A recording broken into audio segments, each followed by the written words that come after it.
H2 plus Cl2 H new 2HCl, ये होती है अल्ट्रा वायलेट रेडिएशंस, ठीक है।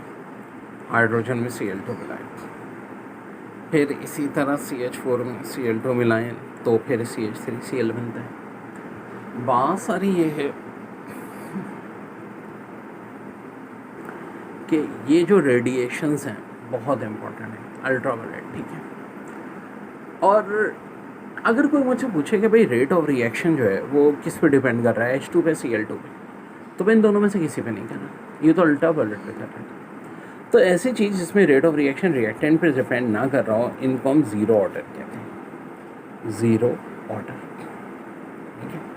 अब होता क्या है ये ऑर्डर ऑफ रिएक्शन, और नंबर ऑफ मॉलिक्यूल कितने, एक और एक दो, एक और एक दो, तो हम कहेंगे मॉलिक्यूलरिटी 2 है और ऑर्डर ऑफ रिएक्शन 0 है। क्या हर बार ऐसा होता है? नहीं होता। अब सारा कॉन्सेप्ट को समझते हैं, होता क्या है। देखो, मॉलिक्यूलरिटी जो total number of chemical species involve होते हैं वो मॉलिक्यूलरिटी होती है, यानी अभी 2 थी हमने देखा। और total number of concentration variable which effect the rate of reaction is called order of reaction, जिन पे रिएक्शन इफेक्ट हो रहा है। तो भाई जो फोटोकेमिकल रिएक्शन होते हैं ना, याद रखो एक पे भी नहीं होते, तो इसलिए हम उनको ज़ीरो ऑर्डर कहते हैं। अगली बात, मॉलिक्यूलरिटी जो है वो स्मॉल इंटीजर्स होती है, 1 2 3। रेट ऑफ रिएक्शन भी स्मॉल होता है, हाफ भी हो सकता है, ज़ीरो भी हो सकता है, अभी हमने देखा था। Molecularity can be obtained from stoichiometric equation, order of reaction is obtained from experimental data. अब ये क्या है, इसकी एग्जाम्पल समझाता हूँ। देखो बेटा, सुक्रोस होता है, ठीक है। इसकी अगर हाइड्रोलाइसिस करें, हाइड्रोलाइसिस मीन H2O से मिलाएं, 2 ग्लूकोज बनते हैं। अब हम इसको देख के तो नहीं बता सकते कि ऑर्डर इसका क्या है। मॉलिक्यूलरिटी तो 1 और 1 2 है।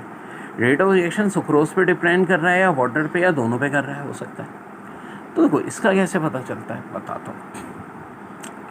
जैसे कि आपको सुक्रोज, वाटर और dx/dt यानी रेट ऑफ रिएक्शन दिया हुआ होगा। ये दोनों 1 1 थे, ये 5 था। जैसे हमने सुक्रोज डबल किया ना, रेट ऑफ रिएक्शन भी डबल हो गया, 5 2 10।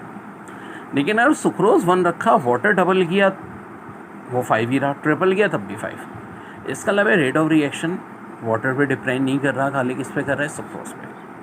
तो ऑर्डर 1 हो गया, मॉलिक्यूलरिटी कितनी हो गई, 2 हो गई।